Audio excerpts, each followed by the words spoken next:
High, আজ আবারও একটা ক্রাফটের ভিডিও তোমাদের সাথে শেয়ার করতে চলেছি। চলো শুরু করা যাক। এটা বানানোর জন্য প্রথমেই নিয়ে নিয়েছি একটা পার্সেলের ঢপ। এরপর এই ঢপটাকে পুরো খুলে নেব।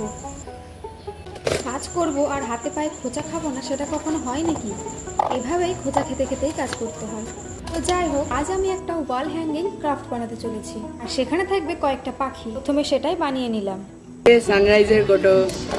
আসল ব্যাপারটা তোমাদের বলি, আমি এসেছি দিদির বাড়িতে। সুযোগের তো সবাই সৎ ব্যবহার করে, তাই আমি যাওয়াতে আমার দিদির আবদার, ওকে নতুন ঘরের জন্য কিছু একটা বানিয়ে দিতে হবে। আমি তো কোনো মেটেরিয়ালস নিয়ে যাইনি, ওর বাড়িতে হাতের সামনে যা যা পেয়েছি সেসব নিয়েই বসে পড়েছি। তাই পাখির একটা ছোট্ট ঘর বানানোর জন্য আমি সানরাইজের ঢপটা ব্যবহার করেছি। এমনকি আমি আঠাও পর্যন্ত পাইনি। ভাইয়ের কয়েকটা রং ছিল, সেই রং দিয়ে কাজ সেরে নিয়েছি, আর এটার ফাইনাল রেজাল্ট হলো এরকম।